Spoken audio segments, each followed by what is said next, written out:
Shabbat Shalom.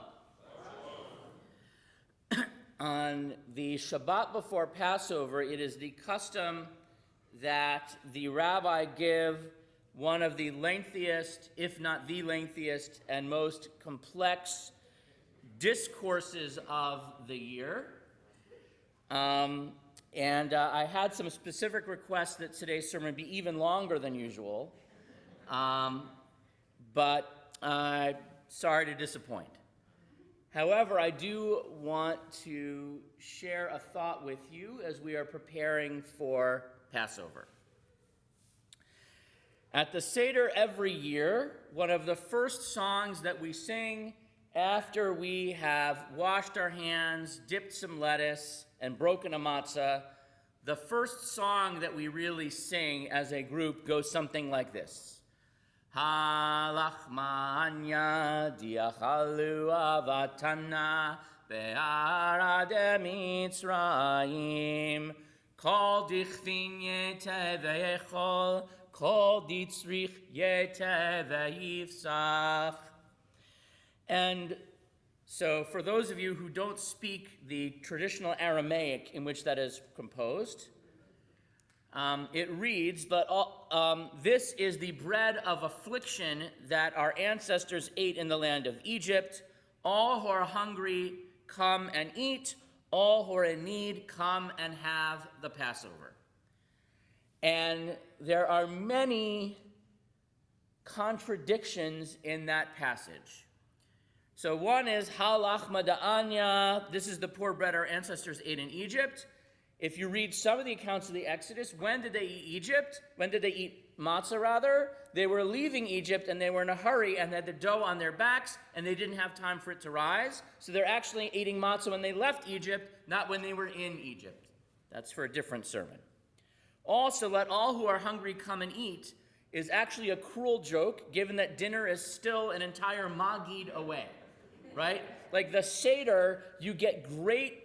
It's kind of like driving like my old minivan. Like you start off with this big vroom, vroom, but then the acceleration really doesn't kick in for quite a while.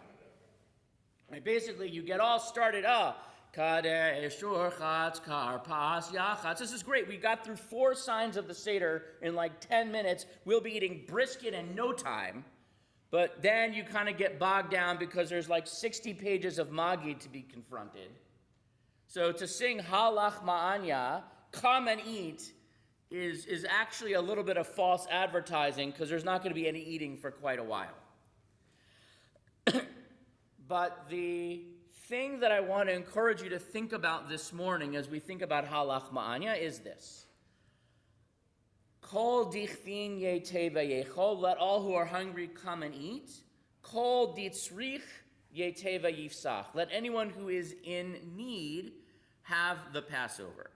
So those would seem to be parallel, or perhaps even, dare I say it, duplicative. Why say, let all who are hungry come and eat, and all who are in need have Passover? Aren't that kind of the same thing? Aren't we just making dinner that much later by singing these 2 lines? In the next little while, I want to have us think together about actually what it might mean to say these 2 lines and what each adds to the other, and what each of them, what they together tell us about who we are as individuals, and maybe even about who we are or who we might be as a community. So I will take something from actually the other side of the equation. The Torah portion that we read this week called Metzora has a passage in it which provokes similar questions. Ve'im dalhu, ve'ein yado maseget. A person is about to be cleansed of their affliction, call it leprosy, tzarat, whatever it is. And it says, if one is poor, and the translation that's given is and without sufficient means, but in fact, ein yado maseget means his hand cannot reach. Dalhu, he is poor. The ein yado maseget, his hand cannot reach. And so the commentators ask there too, wait a minute, how is poor and his hand being unable to reach, aren't those the same thing? Like, he doesn't have it in his hands, he's poor, right? You have to pick on him. Not only you're poor, right? You're so poor that you don't have anything. And so one thing that our rabbis tell us is that perhaps dal is I'm going to ask that we just close the door. I am delighted to hear the sound of kids running around in the sanctuary. Outside the sanctuary, not as much.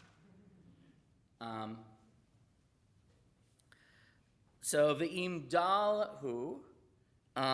So if one is poor or without sufficient means.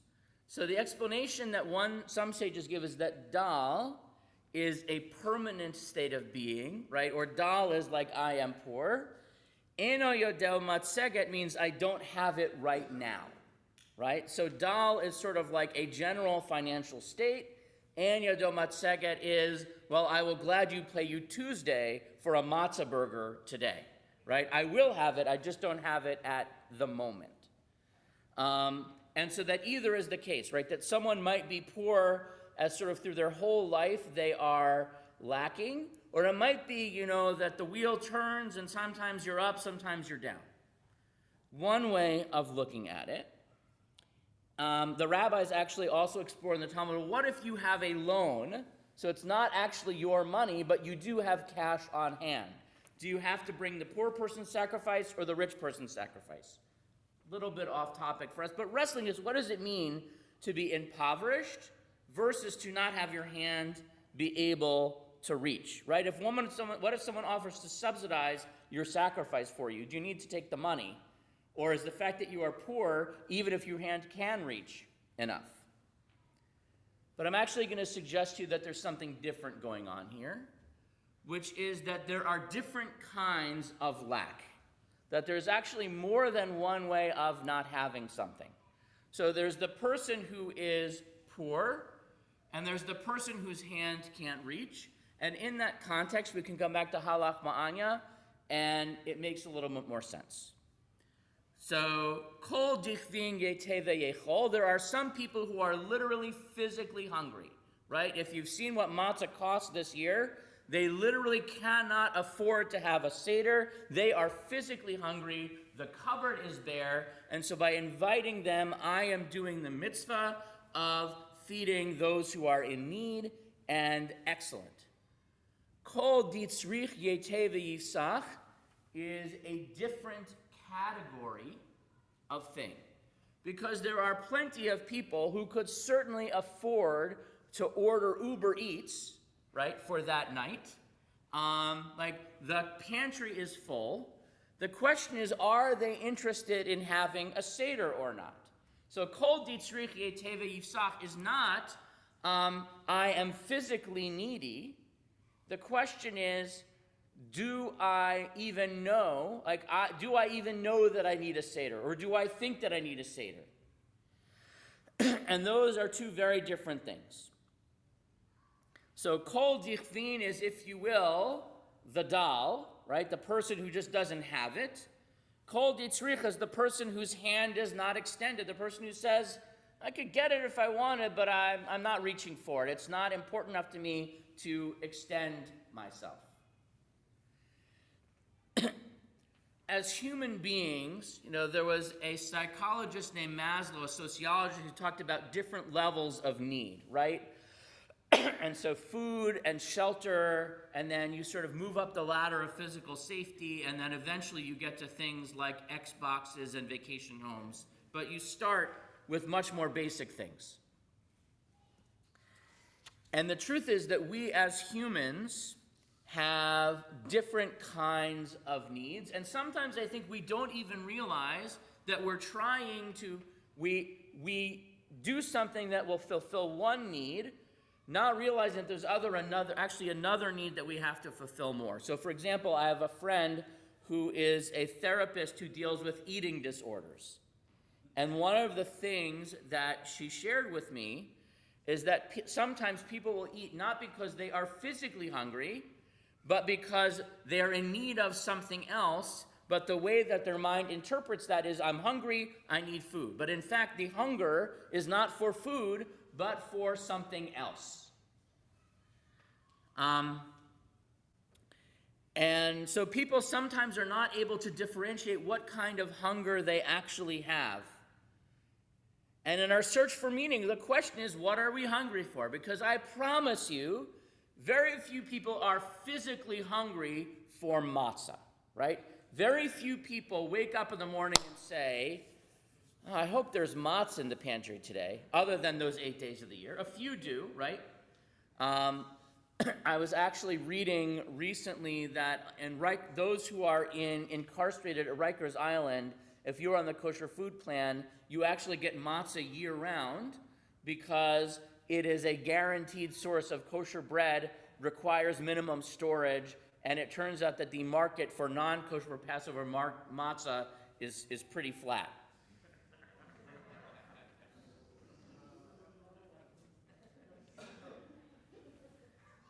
It landed better than I thought it would. Solving some kinds of hunger is actually surprisingly easy. So, for example, you go to the supermarket and the cashier says, would you like to donate $2 to end world hunger? And I'm like, wow, if it only takes $2, I'm definitely in, right? Let's solve it right now. If someone wants a sandwich and asks for it, that's easy. Convincing someone they want matzah instead is a much different proposition. Or getting someone to figure out for themselves that they want matzah is a different proposition. And it's funny because we live in a world, we live in a time where people are hungry, people are angry, people are isolated, people are frustrated, people are looking for meaning. And the question is, what does it mean to just not just say, kol dichvin yetev v'yichol, we're going to meet people's physical needs? What does it mean to get to the level where you can say, kol ditzrich yetev v'yifsach? There is a deeper need here that we are trying to meet. Does Judaism have what they're looking for? Arguably.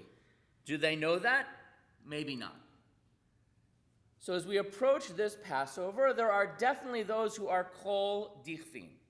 So as we think about people who are refugees from Ukraine, people who are in need in our own community, there are many ways that we can support their physical hunger. And that is not easy, but it is in many ways straightforward. What's more complex is the ein yado maseget, the person who has a hunger but doesn't know what is a hunger for and may not be aware that Judaism is able to meet that need. And so the question I would leave you with as we approach this Passover is that each of us can think about, what are we hungry for in our lives? What are the needs you don't know you have? Because it's hard to know what it is that you don't know. You know, one of the things that happens, many of us have not had a chance to travel to Israel in the last 2 years, but when you go, one of the questions they'll ask is, so, did anyone give you anything? No. Did anyone put anything in your luggage without your knowledge? And I have a friend who responded, well, if they put it in without my knowledge, how would I know? They are now pulled over for special screening every time. But the question really remains that there is a hunger. The question is, what really feeds that hunger? Is it bread or is it, oddly enough, matzah? And as a community, recognizing what kinds of needs need to be met. So in this process of search and trying to figure out staffing and so on, one of the questions that we fundamentally had to ask is, what is engagement, right? What does it mean to connect people? And who are the kinds of people who are connected, who need to be connected? And there are two kinds of people who need to be fed. There are the people who are hungry and say, this is what I want, give it to me. And there are the people who you actually need to say, hey, you want to try some matzah.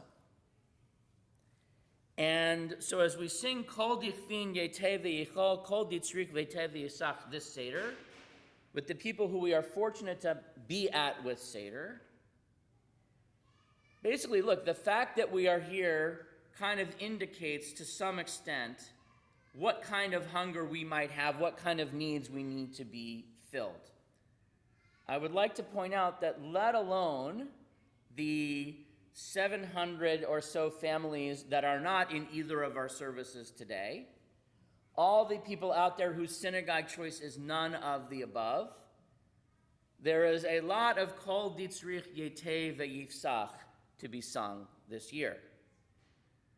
So we have two kinds of feeding that we have to do. Those who know they're hungry, and we know we got the matzah, here it is, enjoy.